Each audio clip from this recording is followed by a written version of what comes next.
What are the most difficult problems he or she will face in 2008? There you go. Why don't we just ask Osama Obama? Since he won by such a big. Because, you know, it is just wonderful to be back in Oregon, and over the last 15 months we've traveled to every corner of the United States. I've now been in 57 states. I think one left to go. Alaska and Hawaii I was not allowed to go to, even though I really wanted to visit, but my staff would not justify it. I'll tell you what, there's never been a day in the last 4 years I've been proud to be his vice president. Not one single day. Not one single day. But anyway. Hope is making a comeback. It is making a comeback, and let me tell you something. For the first time in my adult lifetime, I'm really proud of my country. And not just because Barack has done well, but because I think people are hungry for change. Ladies and gentlemen, the President of the United States of America, Barack Obama.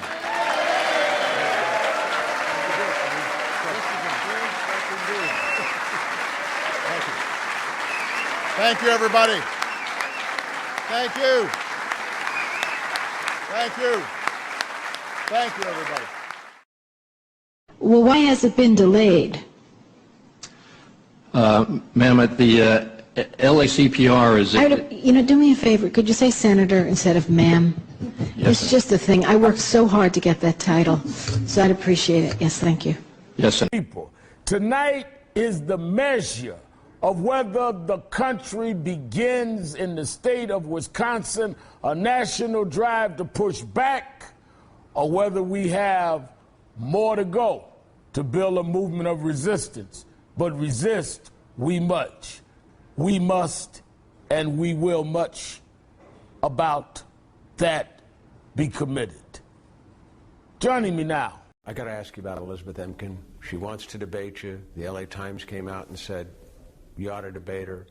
I'm running my own campaign. Thank you, Mark. Is there any more you can add to that?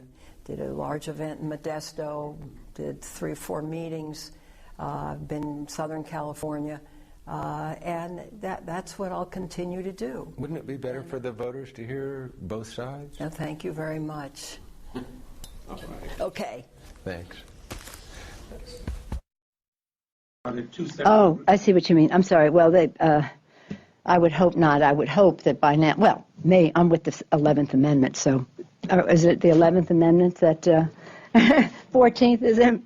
Whatever it is, I'm with the Constitution of the United States. Now we have to talk about baseball. I'm glad you have on orange. But I think that you took one piece of it. We're talking about no further sales of assault weapons. What is the justification for an assault weapon? No further sales of those.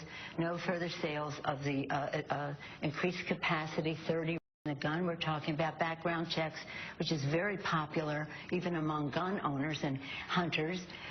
We avow the First Amendment. We stand with that and say that people have a right to have a gun to protect themselves in their homes, in their jobs, wherever, and that they in their workplace, and that they, for recreation, for hunting and the rest. So we're not questioning their right to do that. The question is on this Memorial Day, as our nation honors its unbroken line of fallen heroes, and I see many of them in the audience here today.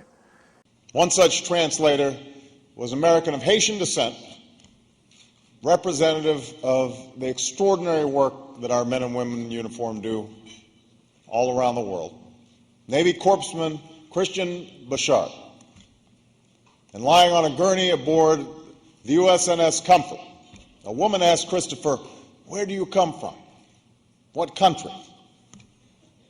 After my operation, she said, "I will pray for that country." And in Creole, Corpsman Bouchard responded, "In Tanzania." Look, John's last-minute economic plan does nothing to tackle the #1 job facing the middle class, and it happens to be, as Barack says, a 3-letter word: jobs. J-O-B-S, jobs. Hillary Clinton is as qualified or more qualified than I am to be Vice President of the United States of America.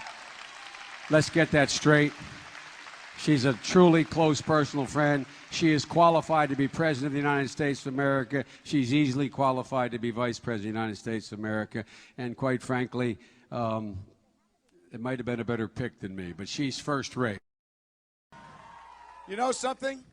Not only are we going to New Hampshire, Tom Harkin, we're going to South Carolina and Oklahoma and Arizona and North Dakota and New Mexico. And we're going to California and Texas and New York. And we're going to South Dakota and Oregon and Washington and Michigan. And then we're going to Washington, D.C. to take back the White House. Yeah!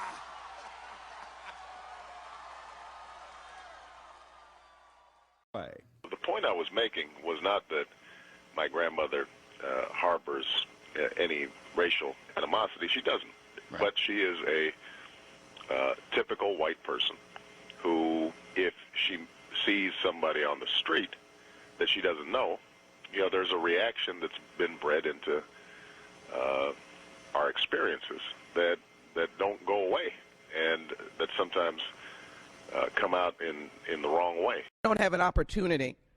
So I want to challenge this body to be the kind of Lincolnist attitude, as yesterday was the official birthday of President Lincoln, February 12th. And although it was a tragic time in our history, I can assure you that it showed the greatest promise of America when people could come together and do something great. I stand here as a freed slave because this Congress came together. Are we going to be able to do it today to free America? I yield back. Romney wants to he said in the first 100 days, he's going to let the big banks once again write their own rules. Unchain Wall Street. They're going to put you all back in chains. He said he's going to do nothing about stopping the practice of outsourcing. I don't feel no ways tired. I come too far from where I started from. Nobody told me that the road would be easy. I don't believe he brought me this far to leave me. And the chair of all the mayors in the country, Mayor Palmer from Trenton, New Jersey. I mean, you got the first sort of mainstream African American who was articulate and bright and clean and a nice looking guy. I mean, that's a storybook, man. I was trying to think about who he was tonight, and it's interesting. He is post-racial, by all appearances. You know, I forgot he was black tonight for an hour. You know, he's gone a long way to become a leader of this country and passed so much history in just a year or two. I mean, it's something we don't even think about. I was watching, I said, wait a minute, he's an African-American guy in front of a bunch of other white people. And I want to say to my colleagues that I stand here asking us to do what we did not do in Vietnam, was to recognize the valiant and outstanding service of our men and women, and to understand victory had been achieved. Today we have two Vietnams, side by side, North and South, exchanging and working. We may not agree with all that North Vietnam is doing, but they are living in peace. I would look for a better human rights record for North Vietnam, but they're living side by side, because that was a civil war. And because the leadership of this nation did not listen to the mothers and fathers who borne the burden of 58,000 dead and did not declare victory, the mounting death, the violence continued going up and up. Rather than understanding the political nature of the war in Vietnam, we did not listen to those families. But we have to pass the bill so that you can find out what is in it. This plan's going to tax me more, isn't it? It's not that I want to punish your success. I just want to make sure that everybody who is behind you, that they've got a chance at success too. I think when you spread the wealth around, it's good for everybody. Said yesterday we did not have the majority, but we have the gavel. Excuse me. We don't have the gavel. We don't have the... We have our own gavel.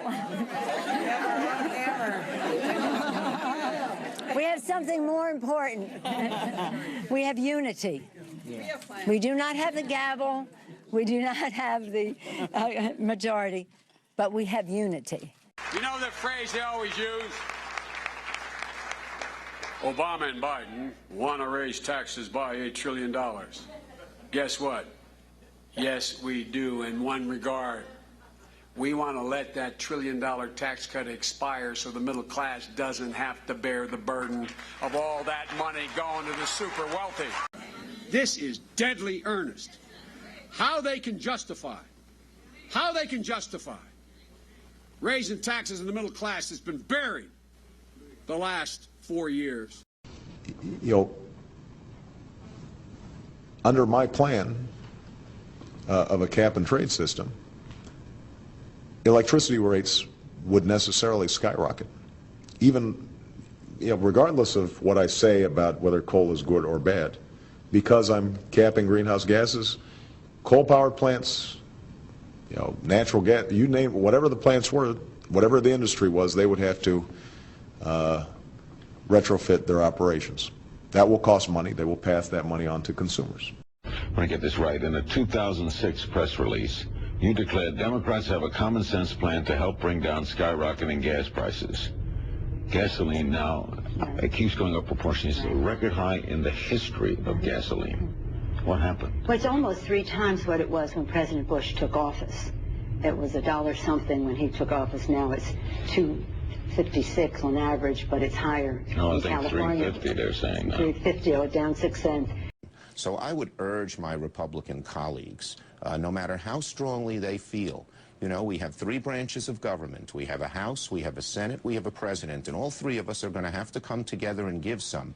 But it is playing with fire to risk the shutting down of the government, just as it is playing with fire to risk not paying the debt ceiling. This bill, which shows that this Tea Party Congress will make the tough choice to keep children's birthday parties on schedule and give industries that rely on helium the lift that they deserve.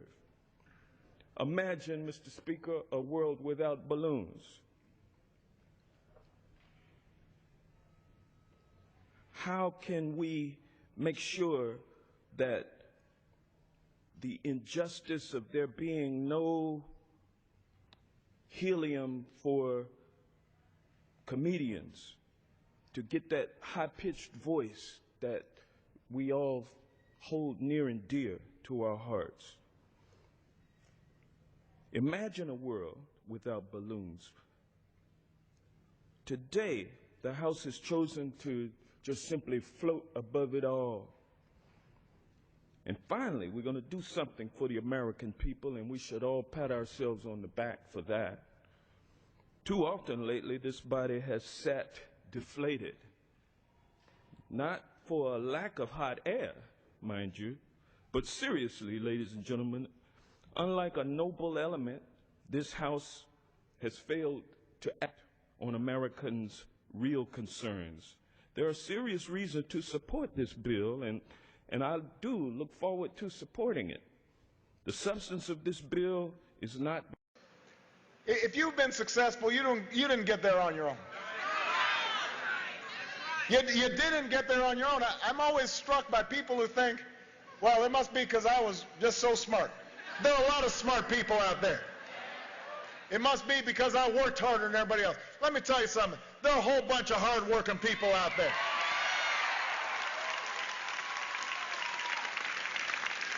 If you were successful, somebody along the line gave you some help.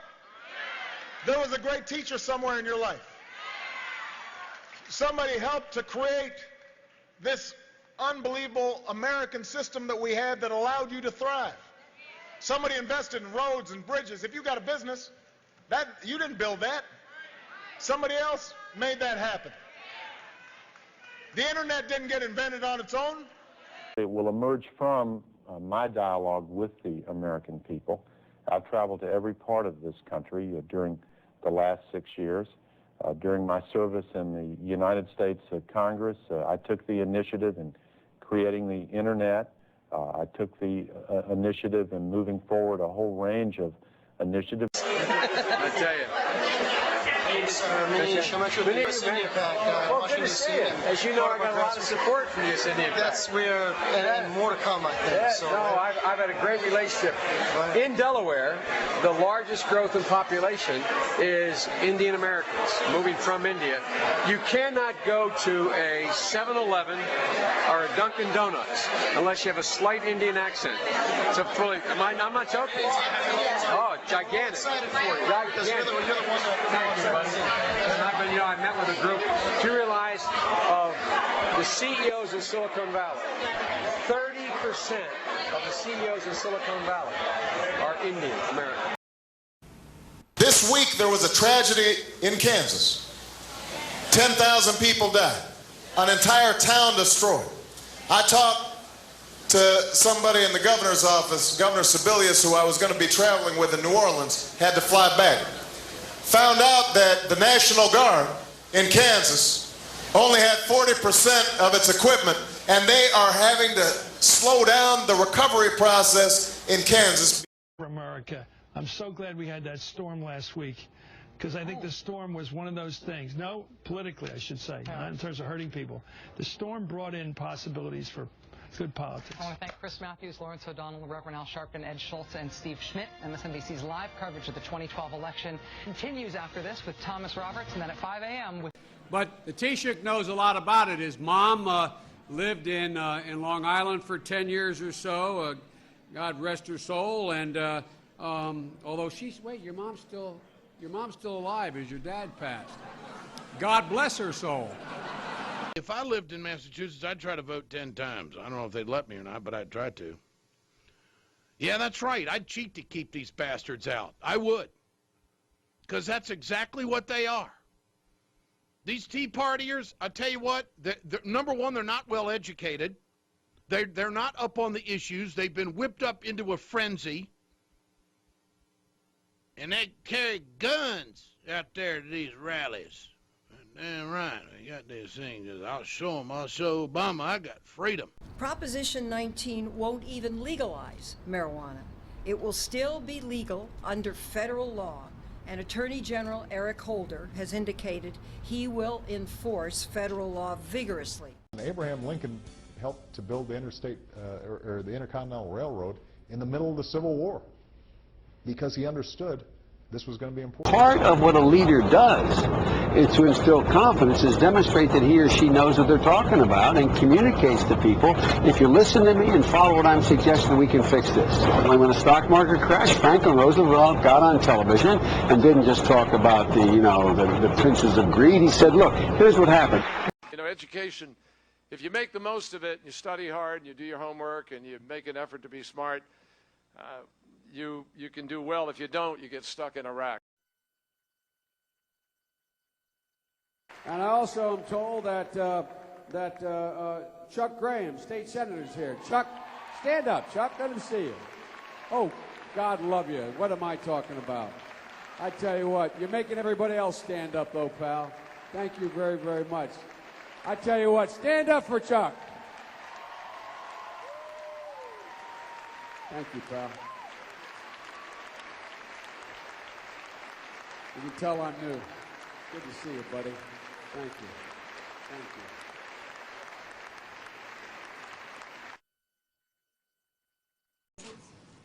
Thank you. First of all, I haven't seen the records. I don't know that Hillary Rosen, I know 3 personally, women named Hillary Rosen, so I'm not sure that that those represent the person we're talking about necessarily. So I really can't comment on the number of visits since I'm not sure that's accurate.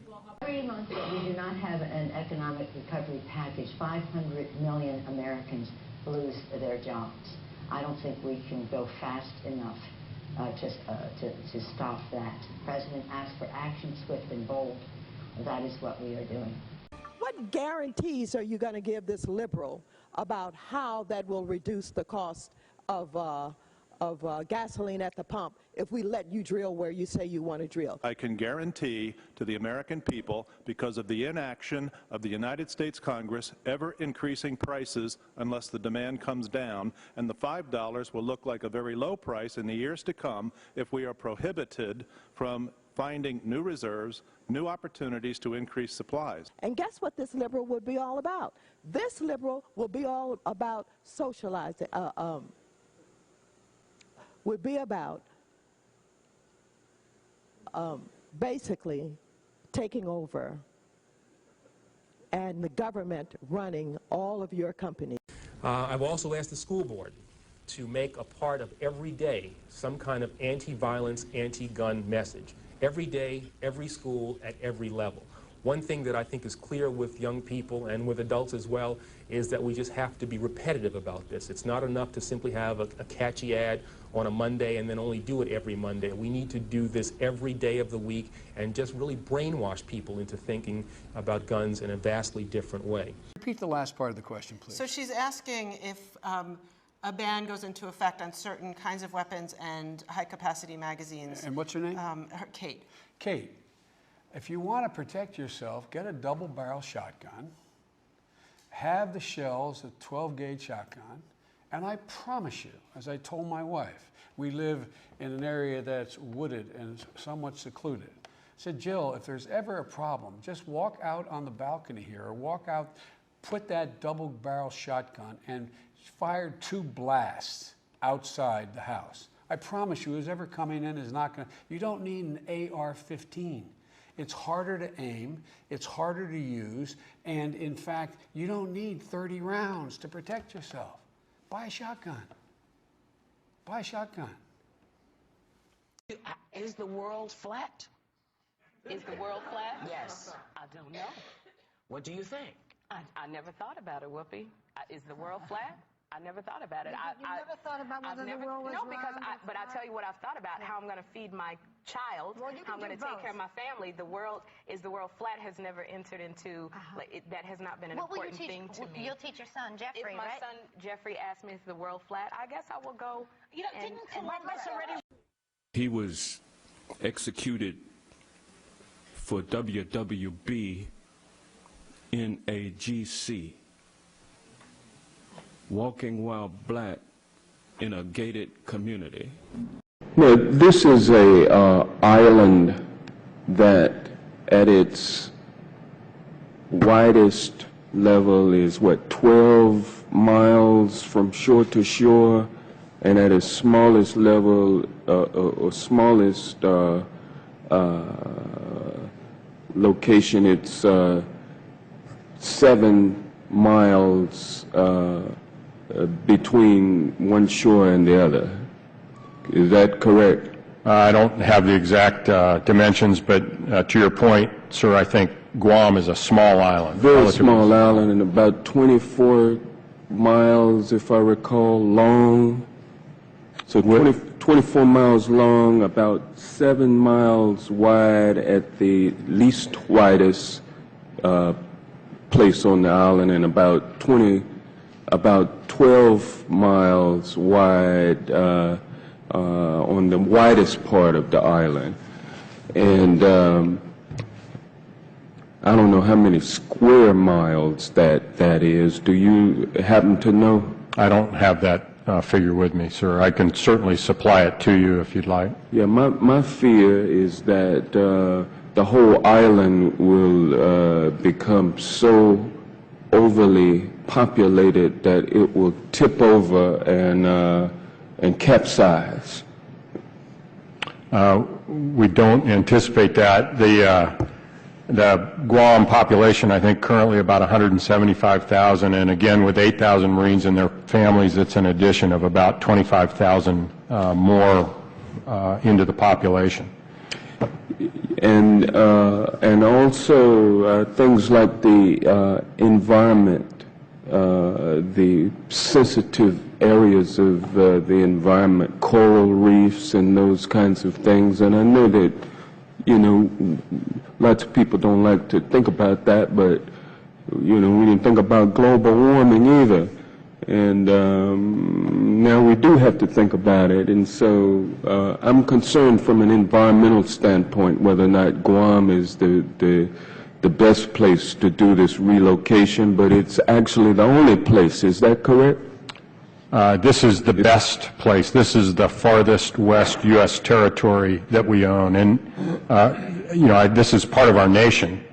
And in readdressing the forward presence and posture importance to Pacific Command, Guam is vital to this decision. What if somebody straps a motor on Guam and drives it away in the night, and you wake up and you ain't there no more? Well, sir, it's very hard to propel a large island through the ocean, sir, to a completely different location, sir. Okay, what happens if someone's digging a hole for like a building and the island spring a leak and sink? Yeah, sir, that can't happen either. See, the island is actually connected to the earth.